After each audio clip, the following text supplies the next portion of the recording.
Hello student, welcome back to my new video. इस video में मैं आप सबको कक्षा 10 गणित का मैं दर्शन सीरीज लेकर के आया हूं, जो कि आपके लिए काफी महत्वपूर्ण होने वाला है।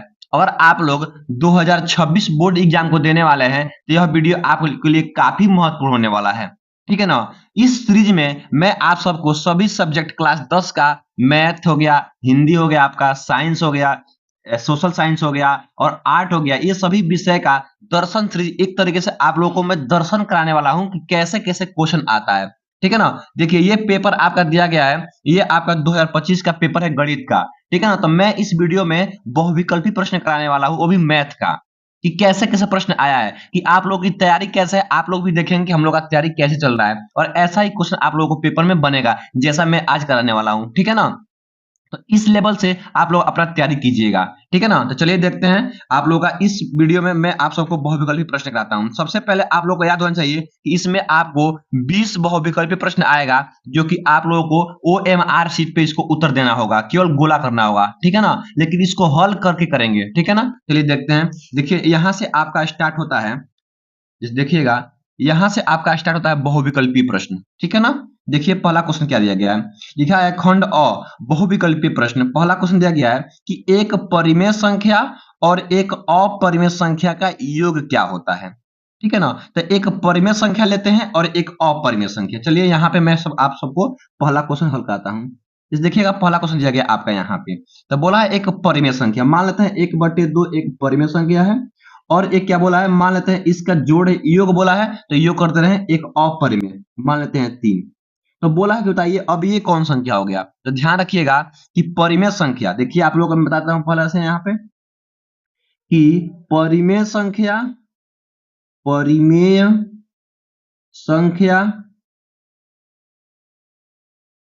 प्लस या माइनस करें किसमें, अपरिमेय में, अपरिमेय में, अपरिमेय में, अपरिमेय में, अपरिमेय संख्या में, अपरिमेय संख्या में। तो हमेशा वह जो आएगा वह आपका अपरिमेय संख्या भी आएगा, अपरिमेय संख्या ही आएगा। यानी कि कहने का मतलब ये है कि परिमेय संख्या और अपरिमेय संख्या को जोड़े या आपस में घटाएं, तो जो रिजल्ट आएगा वह हमेशा क्या होगा, एक अपरिमेय संख्या ही होगा। एक और बात कि परिमेय संख्या और अपरिमेय संख्या का आपस में अगर गुणा करें तब भी वह क्या आएगा, एक अपरिमेय संख्या ही आएगा। तो यहीं से क्वेश्चन पूछा है कि परिमेय संख्या और अपरिमेय संख्या का योगफल क्या होगा। तो परिमेय संख्या और अपरिमेय संख्या का आपका योगफल हमेशा सदैव क्या होगा, आपका अपरिमेय संख्या ही होगा। ऑप्शन नंबर डी बिल्कुल राइट हो जाएगा। ठीक है ना। अब देखिए क्वेश्चन नंबर दूसरा, यहां बोला गया है कि संख्या 156 का अभाज्य गुणनखंड क्या होगा। तो 156 का अभाज्य गुणनखंड करना है, और इसमें से जो ऑप्शन होगा उसको हम लोग को टिक लगाना है। तो चलिए करते हैं यहाँ पे, चलिए कर देते हैं यहाँ पे 156, आपका 156 दिया जाता है, और इसका हम करना है क्या, अभाज्य गुणनखंड। क्या अभाज्य, 2 से काटेंगे, 2 सत्ते 14, 2 अट्ठे आपका हो जाएगा 16। फिर 2 से करेंगे, 2 तिहाई 6, 2 नवा आपका 18। फिर 3 से करेंगे, आपका यहाँ पे हो जाएगा 13। फिर यहाँ पे हम लोग क्या करेंगे, 13 से करेंगे, आपका हो जाएगा 1। तो कितना हो गया आपका, 2 गुणे 3 गुणे 13। इसको लिख सकते हैं 2 का पावर 2 गुणे 3 गुणे 13।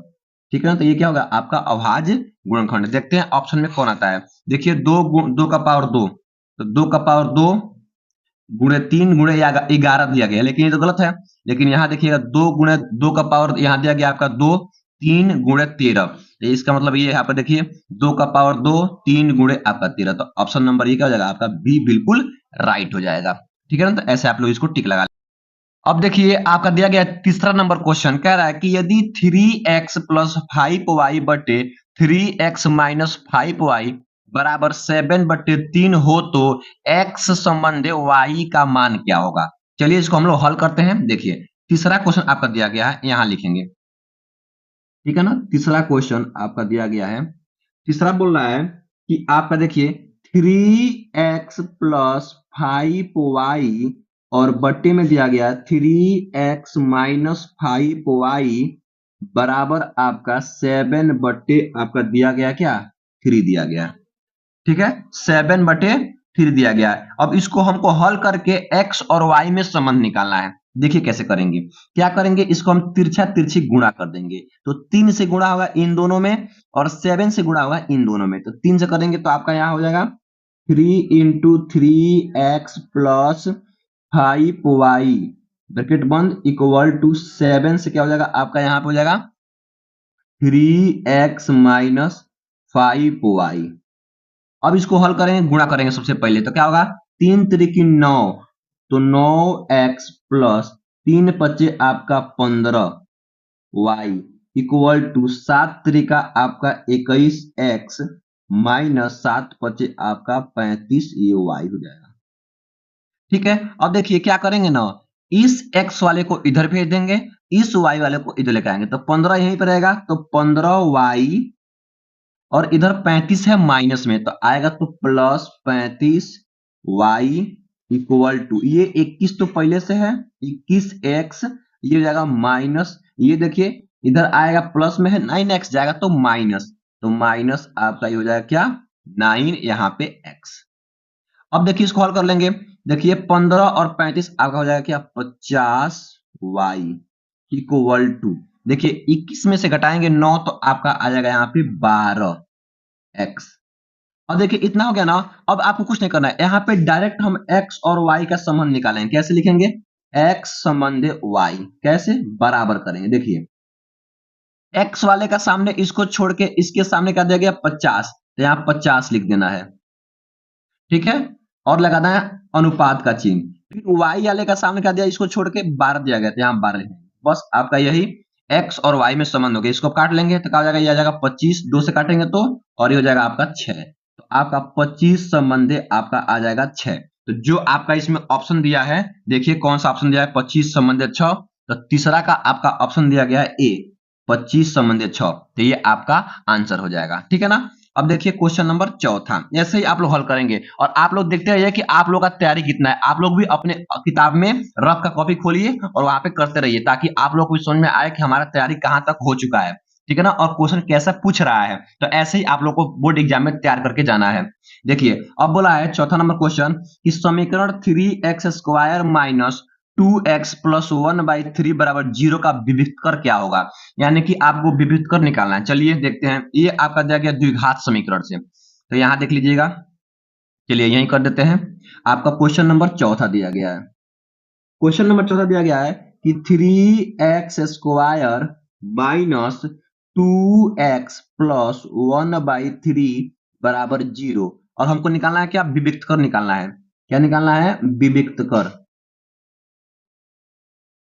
विविधकर, इसका सूत्र क्या होता है, आपका होता है, इसको d बोलते हैं, d बराबर b² माइनस 4ac।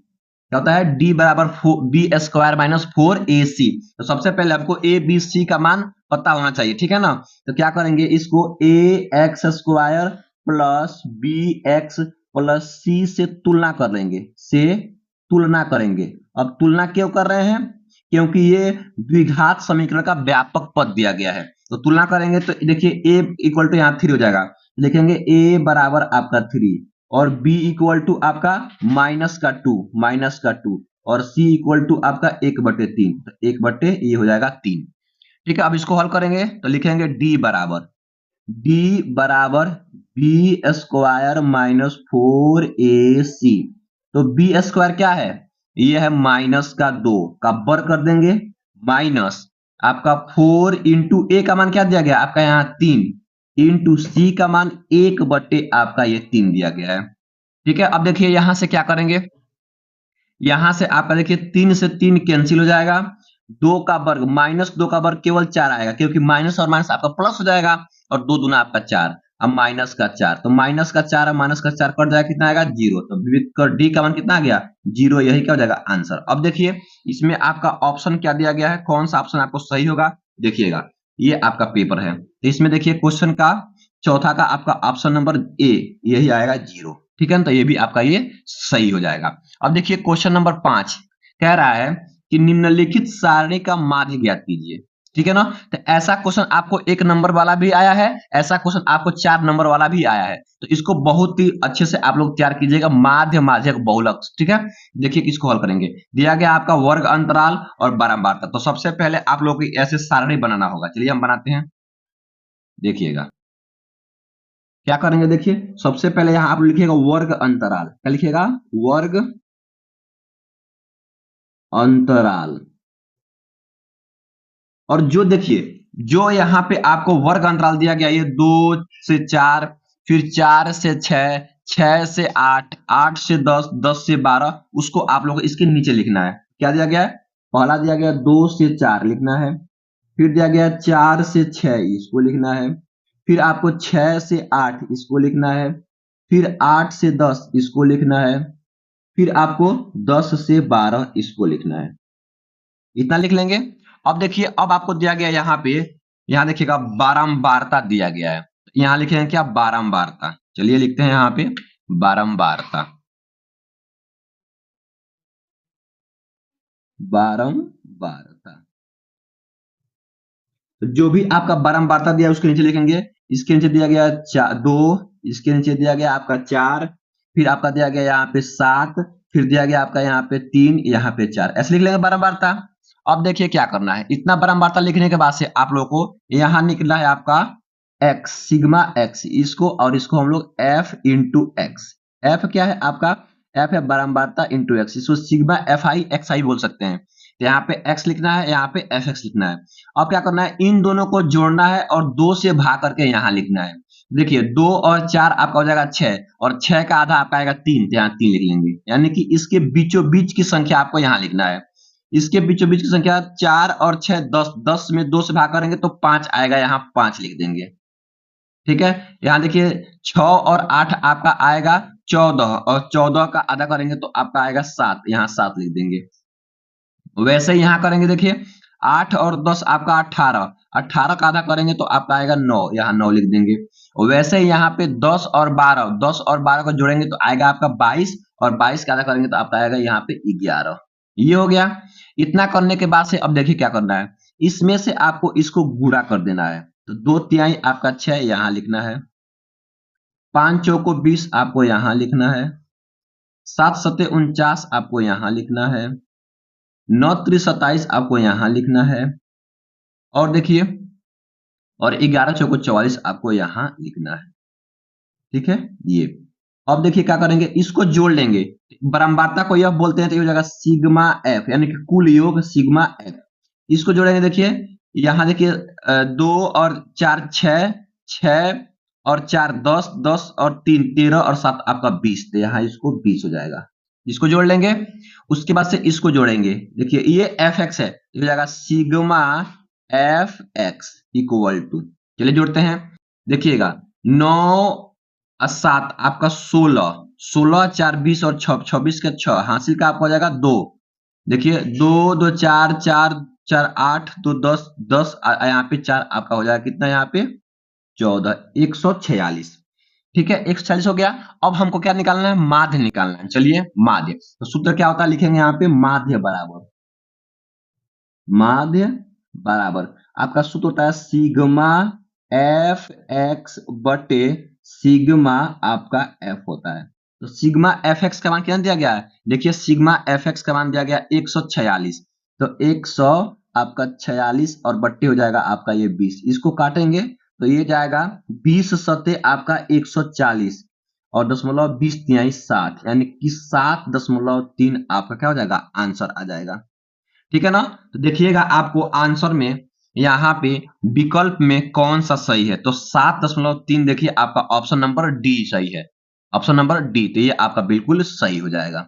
ठीक है ना। तो ऐसा क्वेश्चन हर साल पेपर में आता है, और ये 1 नंबर में आया है, आपको ये 2 नंबर में भी देखने को मिलेगा।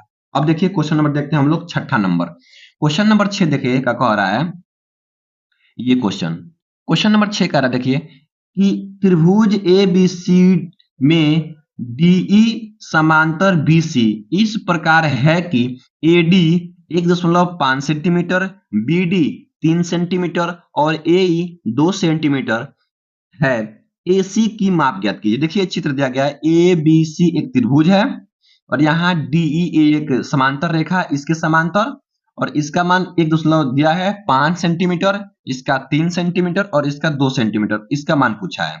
तो ध्यान रहे, एक बार मैं आप सबको यही समझाता हूं कि थेल्स प्रमेय से क्या कहता है कि अगर किसी त्रिभुज में एक भुजा दूसरी भुजा के समांतर होती है तो इस भुजा के द्वारा बना गया अनुपात, जैसे AD बटे BD AE बटे EC के बराबर होता है। ठीक है ना। चलिए हम इसको हल करके आपको मैं बताता हूं, देखिएगा। जैसे मान लीजिए आपका एक क्वेश्चन नंबर 6 दिया गया है, क्वेश्चन नंबर 6 देखिएगा, यहां 6 दिया गया है और एक हम आपको त्रिभुज पहले बना लेते हैं ताकि आपको समझ में आ जाए अच्छे से। यहाँ A दिया गया आपका, यहाँ B दिया गया है, यहाँ C और एक रेखा यहाँ दिया गया है, ये D और यहाँ पे E दिया गया। ठीक है, DE है। अब देखिएगा इसका मान दिया गया आपका 1.5 सेंटीमीटर, इसका मान दिया गया 3 सेंटीमीटर, इसका मान दिया गया आपका 2 सेंटीमीटर। अब बोल रहा है इसी का मान ज्ञात कीजिए और बोल दिया कि यह रेखा इसके समांतर है। तो थेल्स प्रमेय से अगर यह रेखा इसके समांतर है तो इसका अनुपात इसके अनुपात के बराबर होता है। यानी कहने का मतलब क्या है कि जो आपका AD बटे BD आएगा वह बराबर होगा AE बटे आपका EC का या CA का। अब मान भरते हैं तो AD का मान दिया गया आपका यहाँ देखिए 1.5 यानी कि 1.5 और BD का मान दिया गया 3 इक्वल टू AE का मान दिया गया आपका 2 और आपको CE का तो मान निकालना ही निकालना है। चलिए इसको हल कर लेते हैं। क्या करेंगे हम लोग, तिरछा तिरछी गुणा, इससे करेंगे इसमें और इससे करेंगे इसमें। तो इससे करेंगे तो आपका 1.5 CE हो जाएगा और बराबर ये 3 गुना आपका 6 हो जाएगा। ठीक है, अब हमको CE का मान निकालना है तो इधर ये दिया गया गुणा में तो ये जाकर भाग हो जाएगा, देखा जाएगा 6 बटे आपका 1 यहाँ पे 5।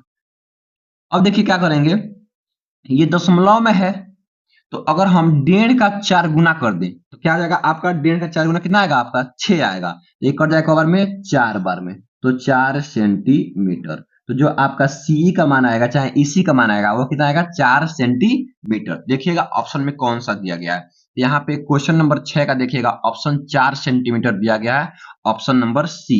तो ऑप्शन नंबर C आपका बिल्कुल राइट हो जाएगा। आप देखते रहिए, बस ये आपको केवल एक बार देखना है कि कैसे कैसे क्वेश्चन आ रहा है। आप लोग को ऐसे ही क्वेश्चन तैयार करके बोर्ड एग्जाम में जाना है, ठीक है ना। अब देखिए क्वेश्चन नंबर 7 देखिए, चलिए देखते हैं क्वेश्चन नंबर 7। अब देखिए ये दिया गया आपका क्वेश्चन नंबर 7। क्वेश्चन नंबर 7 बोला है कि बिंदुओं 2,3 और 4,1 के बीच की दूरी होगी, यानी इन दोनों के बीच की दूरी ज्ञात करना है। तो आपको ध्यान में रहे कि 21 चैप्टर से है तो ये आपका है निर्देशांक ज्यामिति यानी कि कोऑर्डिनेट जियोमेट्री से है। चलिए इसको देखते हैं, आप लोग को यहां हल करते हैं।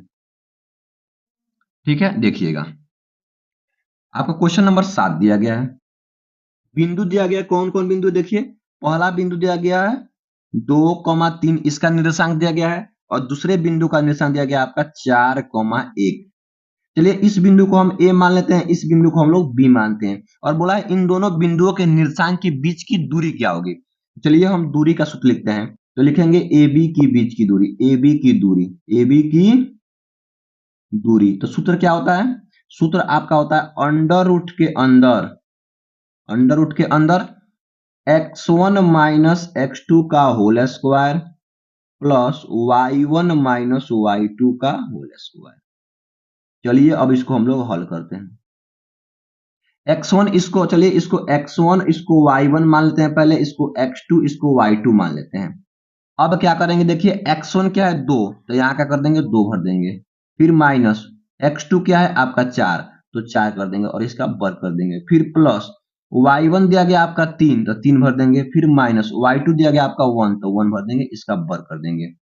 अब जब हम इसको हल करेंगे, चलिए देखिए तो 2 में से घटेगा -4 तो माइनस का 2 का यहाँ पे आप वर्ग कर देंगे, फिर प्लस 3 में से घटेगा 1 तो 2 का वर्ग कर देंगे, फिर आगे क्या करेंगे, देखिए यहाँ पे 2 का वर्ग 4 आएगा और माइनस माइनस आपका प्लस हो जाएगा, फिर प्लस यहाँ पे 2 का वर्ग 4 आएगा, इन दोनों को जोड़ेंगे तो आप कितना हो जाएगा अंडर रूट के अंदर 8 आ जाएगा और 8 को जब हम बाहर निकालेंगे तो ये होगा आपको, देखिए इसको करेंगे 2 गुणे 2 गुणे 2 लिख सकते हैं और जो हमको वर्गमूल निकालना है तो दो दो का लगाते हैं जोड़ा, तो यहाँ से निकालेंगे दो, तो दो निकल जाएगा, तो अंडर रूट में दो, और ये हो जाएगा क्या, मात्रक। क्या हो जाएगा ये, मात्रक, इतना इकाई। ऑप्शन नंबर देखिए कौन सा सही होगा आपका, दो करनी में दो मात्रक। देखेंगे इसमें ऑप्शन नंबर कौन सही है, तो दो करनी में दो, ऑप्शन नंबर बी।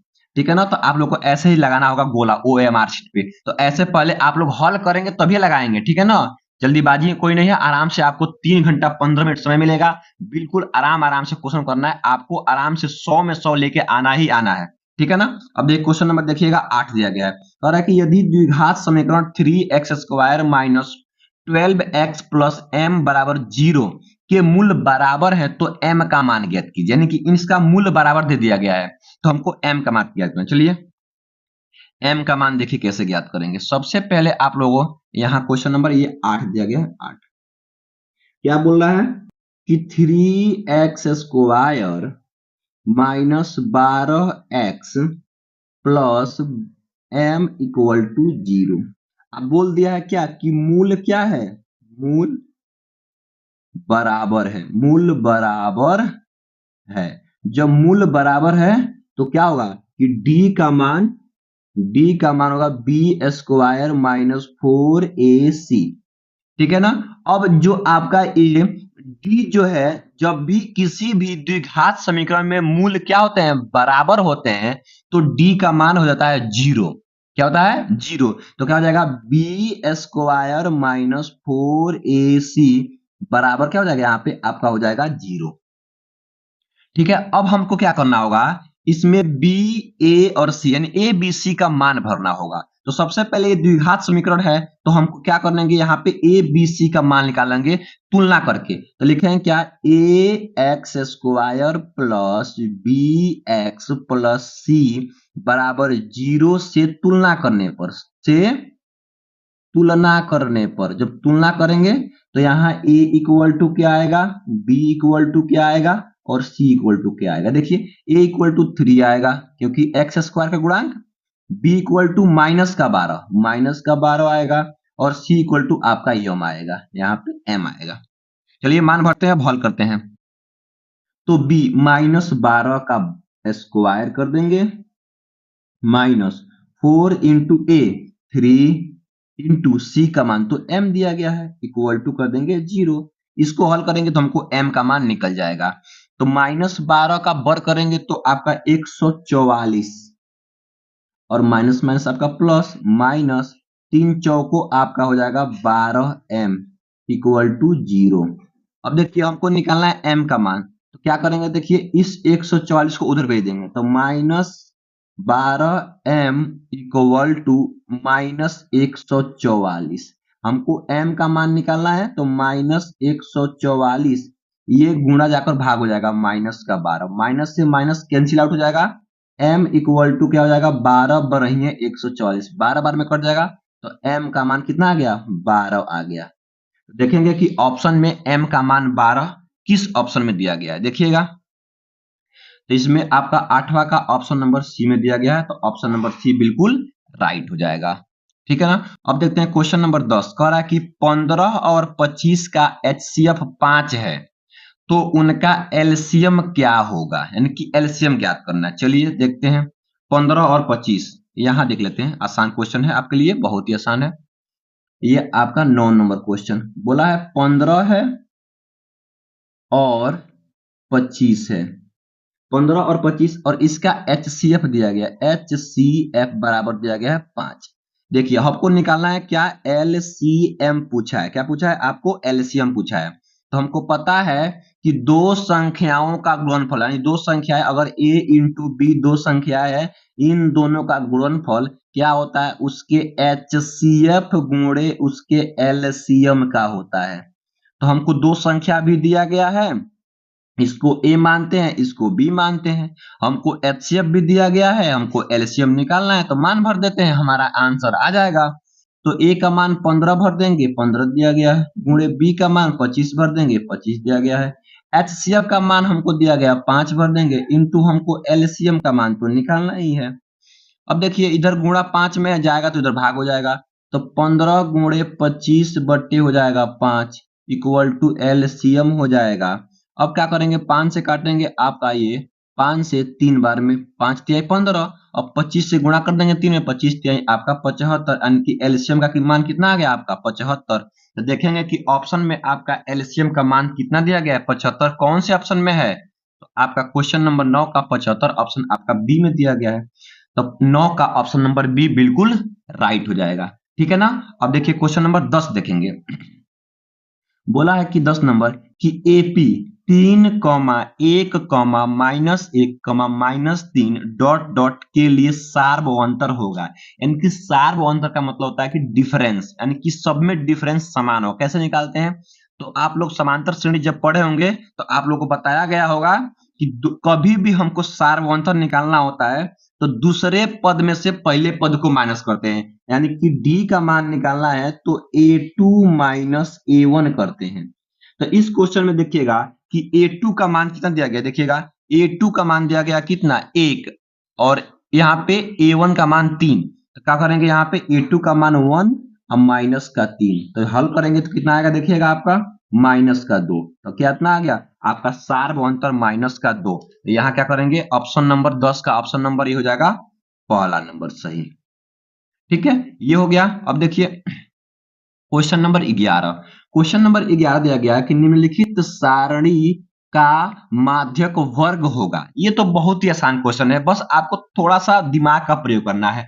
पेपर में देखिएगा थोड़ा भी आप लोग घबराइएगा नहीं, अपना माइंड का उपयोग कीजिएगा। क्वेश्चन में आंसर खुद दिया रहता है, थोड़ा सा आप लोगों को दिमाग लगाना होगा और कुछ पढ़ के जाना होगा। देखिएगा यहां दिया गया कि वर्ग अंतराल ये दिया गया है और ये बारंबारता दिया गया। क्वेश्चन क्या पूछा है कि सारणी का माध्यक वर्ग क्या होगा। देखिए देखते हैं इसमें सबसे जो बड़ा, जो सबसे अधिक बारंबारता होता है, सबसे अधिक बारंबारता देखिएगा किसका है, 10 का है। और वर्ग अंतराल 0 से 5, 5 से 10, 10 से 15, 15 से 20 और 20 से 25 दिया गया है। तो जब भी हमको माध्यक वर्ग निकालना होगा तो हम देखेंगे किसको, बारंबारता को। और जिसका बारंबारता सबसे अधिक होगा उसी का वर्ग अंतराल उसका माध्यक वर्ग कहलाएगा। तो सबसे बड़ा इसमें देखिएगा कौन है, वर्ग अंतराल 10 है और 10 का वर्ग अंतराल आपका दिया गया 15 से 20। तो यही आपका क्या हो जाएगा, माध्यक वर्ग। तो देखिए 15 से 20 ऑप्शन कहां दिया गया, 15 से 20, 15 से 20 ऑप्शन नंबर डी, यही आपका आंसर हो जाएगा। बिल्कुल आसान क्वेश्चन है, आपको फ्री में 1 नंबर मिलेगा। बस ये देखना है इसमें बारंबारता सबसे अधिक किसका है, तो 10 वाले का बस इसके ऊपर वाला वर्ग अंतराल आपका माध्यक वर्ग कहलाएगा। ठीक है, अब देखते हैं क्वेश्चन नंबर 12। क्वेश्चन नंबर 12 देखिएगा, कह रहा है कि 12 यदि tan a बराबर 1 तो 2 sin a और cos a का मान ज्ञात कीजिए। चलिए देखते हैं यहाँ पे। अब हमको देखना है क्या, क्वेश्चन नंबर आपका देखना है 12। क्वेश्चन नंबर 12, तो क्वेश्चन नंबर देखिएगा 12 क्या दिया गया, बोला है कि यदि tan a बराबर 1, tan a बराबर 1 तो 2 sin a और cos a का मान क्या होगा। इसका मान पूछा है तो बिल्कुल आसान है, यहां से हम लोग a का मान निकाल लेते हैं। तो tan a हमको पता है यहाँ पे कि tan 45 डिग्री का मान आपका 1 होता है। तो क्या एक के स्थान पे हम tan 45 लिख सकते हैं, बिल्कुल लिख सकते हैं tan 45 डिग्री। अब देखिए यहां से tan से tan कैंसिल, तो a इक्वल टू आपका कितना हो गया 45 डिग्री। यहां से हम लोग a का मान 45 डिग्री निकाल लेंगे। अब हमको जो निकालना है उसका मान निकाल लेंगे, sin a और cos a, 2 sin a और cos a। तो यहां क्या करेंगे, a के स्थान पे 45 डिग्री, तो 2 sin 45 डिग्री और cos 45 डिग्री, ये हो गया। तो 2 और 45, साइन 45 डिग्री का मान होता है 1 अपान अंडर रूट के अंडर 2 इंटू कॉस 45 का मान 1 अपान अंडर रूट 2, ये दोनों सेम होता है। अब देखिए जब गुणा करेंगे तो ऊपर का गुणा ऊपर 2 और नीचे अंडर रूट में 2, अंडर रूट में 2 केवल आपका 2, ये कट जाएगा तो आपका 1 आएगा। ठीक है, तो देखेंगे आपका क्वेश्चन नंबर 12 का ऑप्शन। तो क्वेश्चन नंबर 12 का ऑप्शन देखेंगे, देखिए क्वेश्चन नंबर 12 का ऑप्शन दिया गया आपका यहाँ पे सी, तो ये बिल्कुल आपका राइट हो जाएगा 12 नंबर। ठीक है ना। अब देखिए क्वेश्चन नंबर 13 कह रहा है कि एक वृत्त के केंद्र से 25 सेंटीमीटर दूरी पर स्थित बिंदु Q से वृत्त की स्पर्श रेखा की लंबाई 24 सेंटीमीटर है तो वृत्त की त्रिज्या ज्ञात कीजिए। चलिए देखते हैं। सबसे पहले एक हमको वृत्त बनाना होगा। क्या बनाना होगा? वृत्त। चलिए हम यहाँ पे हम एक छोटा सा एक वृत्त रफ में फिगर में मैं ड्रॉ करता हूं। Rough figure draw. एक मान लीजिए ये वृत्त हो गया और बोला कि वृत्त के केंद्र से 25 सेंटीमीटर दूरी पर, मान लेते हैं यहाँ पे O है और यहाँ पे A है और इसकी दूरी दिया गया आपका 25 सेंटीमीटर। ये आपका कितना दूरी दिया गया है? 25 सेंटीमीटर। अब कह रहा है कि 25 सेंटीमीटर दूरी पर स्थित यहां से स्पर्श रेखा की लंबाई, यहां से स्पर्श रेखा की लंबाई कितनी है? 24 सेंटीमीटर दिया गया है। तो कह रहा है कि ये जो वृत्त की त्रिज्या यहां बन रहा है, ये इसको मान लेते हैं A, इसको मान लेते हैं B। तो ये जो वृत्त की त्रिज्या R बन रहा है, इसका मान क्या होगा? इसका मान पूछा हमको। ठीक है, तो हमको पता है कि जो वृत्त की त्रिज्या होती है वह स्पर्श रेखा पर लंब होती है। क्या होती है? लंब होती है। तो ये आपका 25 सेंटीमीटर दिया गया है, ये आपका 24 सेंटीमीटर दिया गया है। तो यहां से आपका मान R का मान निकालना है। तो यहां लगा देंगे हम लोग पाइथागोरस प्रमेय, क्योंकि ये एक समकोण त्रिभुज बन रहा है। लिखेंगे यहां पे समकोण त्रिभुज, समकोण त्रिभुज का नाम है समकोण त्रिभुज का AOB, AOB से, AOB से, AOB से पाइथागोरस प्रमेय लिखेंगे। क्या? पाइथागोरस प्रमेय से, पाइथागोरस प्रमेय से। पाइथागोरस प्रमेय क्या होता है? कर्ण का स्क्वायर बराबर होता है लंब का स्क्वायर प्लस आधार का स्क्वायर। तो क्या हो जाएगा? कर्ण का स्क्वायर AO, OA का स्क्वायर बराबर होगा AB का स्क्वायर अब प्लस OB का स्क्वायर। लेकिन ध्यान रहे हमको निकालना है क्या है? OB। तो इस AO को भेजेंगे इधर तो हो जाएगा माइनस में। तो OB का स्क्वायर बराबर AO का स्क्वायर माइनस AB का स्क्वायर। अब इस स्क्वायर को भेजेंगे इधर तो क्या हो जाएगा? आपका OB इक्वल टू हो जाएगा अंडर रूट के अंदर AO का स्क्वायर माइनस AB का स्क्वायर। ये हो जाएगा। अब चलिए मान भरते हैं। तो OB equal to under root में AO, AO क्या है? ये है AO, तो 25 का वर्ग कर देंगे माइनस। अब देखिए यहाँ पे AB क्या है? ये 24, तो 24 का वर्ग कर देंगे। अब क्या करेंगे? देखिए अब देखिए, अब आपको 25 का वर्ग याद होना चाहिए, 24 का वर्ग याद होना चाहिए। तो 25 का वर्ग आपका होता है 625, ठीक है, और 24 का होता है आपका 576। अगर आपको नहीं आता है तो चलिए यहां कर देते हैं, एक बार ऐसे कर लेंगे, अगर नहीं आएगा तो ऐसे कर लेंगे। 4 चौको 16 हासिल 1, 4 दूना 8 1 9 और ये 4 दूना 8 और 2 दूना 4, कितना होगा यहाँ पे? 6 और 9 8 17 यहाँ पे हो जाएगा हासिल 1 और ये 576। यहाँ हम लोग 576 भर देंगे 24 का वर्ग। अब देखिए यहाँ OB दिया गया है, यहाँ OB का मान निकालना ही है हमको, यानी OB है त्रिज्या। अब देखिए, अब हमको 676 में से क्या करेंगे हम लोग? यहाँ पे 576 घटाएंगे। चलिए यहाँ पर ही कर देते हैं। 625 में से 576 को घटाएंगे तो 15 में से जाएगा तो यहाँ पे 9, 11 ये एक बचेगा, 11 में से जाएगा आपका यहाँ 7 तो 4 और 5 5 कैंसिल, यानी कि 49 आएगा। तो रूट के अंदर 49 बिल्कुल सही। अब OB का मान हमको निकालना है। तो अंडर रूट में 49 किसका वर्गमूल होता है? ये आपका 7 का होता है, यहाँ 7 हो जाएगा। ठीक है, 7 हो जाएगा और क्या हो जाएगा? ये 7 सेंटीमीटर और यही क्या हो जाएगा? ये वृत्त की त्रिज्या, यानी कि R इक्वल टू आपका 7 सेंटीमीटर हो जाएगा। अब हम लोग देखेंगे क्वेश्चन में कि ऑप्शन कौन सा सही होने वाला है। देखिए 13 का ऑप्शन आपका ऑप्शन नंबर ए ही बिल्कुल राइट है। क्या दिया गया है? 7 सेंटीमीटर। तो बस इतना ही आप लोग ऐसे याद करेंगे और ऐसे ही करके जाएंगे। अब देखिए क्वेश्चन नंबर आपका देखेंगे यहाँ पे 14 नंबर, क्योंकि 20 विकल्पी है तो हम 20 बहुविकल्पी आपको आज करा ही दूंगा पूरा, ठीक है ना। अब देखिए यहाँ दिया गया है क्वेश्चन नंबर 14। क्वेश्चन नंबर 14 बोल रहा है, देखिए एक मीनार की ऊंचाई 20 मीटर है। कितना मीटर है? 20 मीटर। जमीन पर बनने वाली इसकी छाया की लंबाई 20 करनी में 3 मीटर है, तो उन्नयन कोण का मान क्या होगा? चलिए देखते हैं इसको भी थोड़ा सा यही देख लेते हैं। देखिएगा, कह रहा है कि एक मीनार की ऊंचाई, मान लेते हैं कि ये मीनार दिया गया आपका, ये इसकी ऊंचाई आपका 20 मीटर है। इसको ए मान लेते हैं, इसको हम बी मान लेते हैं।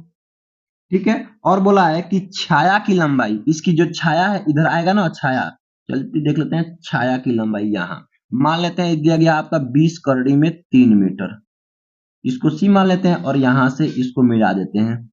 जब यहां से मिलाएंगे तो ये थीटा, यही आपका उन्नयन कोण आपको पूछ रहा है। देखिए हमारे पास इसको लंब भी दिया गया है, हमारे पास यहाँ आधार दिया गया, तो लगा देंगे 10। क्या लगा देंगे हम लोग? 10 से लिखेंगे यहाँ पे tan थीटा इक्वल टू क्या होता है? लंब बटे आधार। तो लंब ये है 20 और आधार दिया है 20 करड़ी में आपका ये 3, इससे ये कट जाएगा। तो tan थीटा इक्वल टू कितना होगा आपका? 1/√3। और tan के अनुपात में 1/3 किसका मान होता है? तो ये आपका होता है tan 30 डिग्री का। तो यहाँ अगर हम tan 30 डिग्री का मान हमारे पास 1/√3 दिया गया है, तो क्या कर सकते हैं? tan 30 के जगह पर 1/3 लिख सकते हैं और 1/√3 के स्थान पे हम tan 30 रख सकते हैं। तो यहाँ क्या लिखेंगे? तो यहाँ लिख सकते हैं हम tan 30 डिग्री और tan से tan कैंसिल, तो यहाँ थीटा का मान यानी कि कोण का मान कितना आ गया? 30 डिग्री, वही आपका उन्नयन कोण होगा। देखेंगे यहाँ पे क्वेश्चन नंबर यहाँ पे 14 का 30 डिग्री ऑप्शन नंबर ए में ही दिया गया, तो ऑप्शन नंबर ए बिल्कुल आपका राइट हो जाएगा। अब देखेंगे क्वेश्चन नंबर 15। देखिए यहाँ दिया गया कि 14 सेंटीमीटर त्रिज्या के एक वृत्त का चाप उसके केंद्र पर 30 डिग्री का कोण आंतरित करता है, तो संगत त्रिज्या का क्षेत्रफल क्या होगा? त्रिज्यखंड का क्षेत्रफल। चलिए देखते हैं 15 नंबर। अब हमको कैसे करना होगा देखिएगा। देखिए सबसे पहले हमको यहां बनाना होगा, चलिए देख लेते हैं। एक वृत्त बना लेते हैं आपको समझने के लिए। ये मान लीजिए आपका एक वृत्त दिया गया है, ठीक है, ये केंद्र है, यहां से यहां तक एक त्रिज्यखंड दिया गया है। जो ये त्रिज्यखंड का है, ये आपका 30 डिग्री का कोण बना रहा है त्रिज्यखंड। और जो इसका त्रिज्या, जो इसकी त्रिज्या दिया गया, यह दिया गया 14 सेंटीमीटर। तो यहां लिखेंगे, देखिएगा जो दिया गया लिखेंगे यहाँ पे दिया है, दिया है। कौन सा क्वेश्चन आपका दिया गया? 15 नंबर क्वेश्चन में क्या दिया गया? त्रिज्या, त्रिज्या यानी कि r इक्वल टू 14 सेंटीमीटर दिया गया है। क्या दिया गया है? 14 सेंटीमीटर। तो कह रहा है कि जो ये त्रिज्यखंड है इसका क्षेत्रफल ज्ञात कीजिए, इसका क्षेत्रफल। ठीक है, और थीटा का मान आपको दिया गया 30 डिग्री। तो हमको पता है कि त्रिज्यखंड का क्षेत्रफल, त्रिज्यखंड का क्षेत्रफल, त्रिज्यखंड का क्षेत्रफल बराबर क्या होता है? थीटा बटे 360 गुणे पाई आर स्क्वायर। तो थीटा का मान दिया गया है आपका 30 डिग्री, ये 360 तो रहेगा ही, इंटू 22/7 पाई का मान इंटू आर का मान 14 गुणे 14, क्योंकि वर्ग दिया गया है। अब देखिए 3 से काटेंगे तो ये कट जाएगा 9 बार में,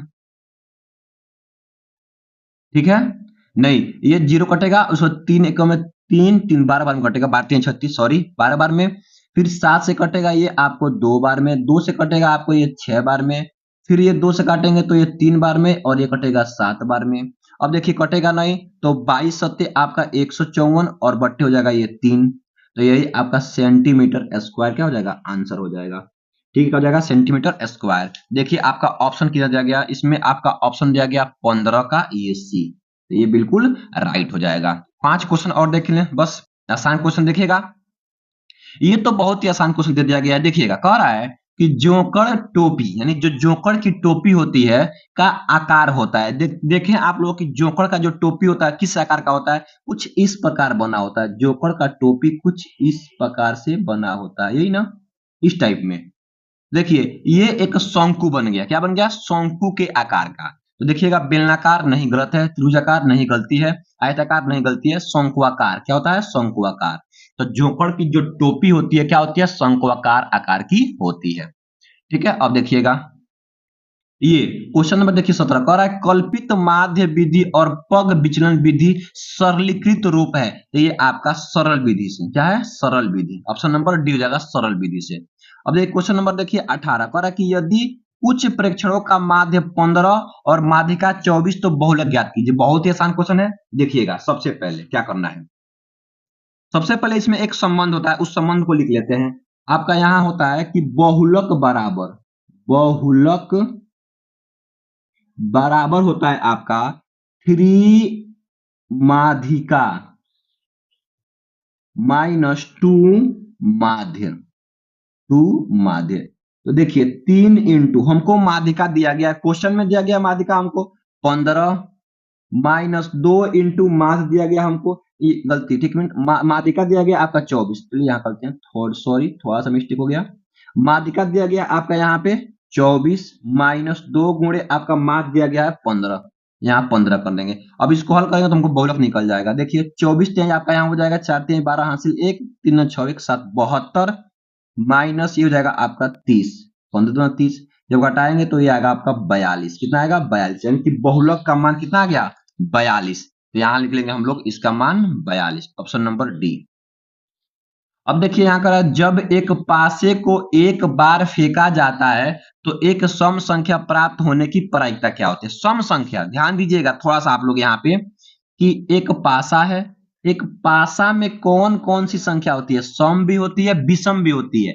1 होता है, 2 होता है, 3 होता है, 4 होता है, 5 होता है और 6, इतनी संख्याएं होती है। तो इसमें देखिए सम संख्या 2 है, 4 है और 6 है।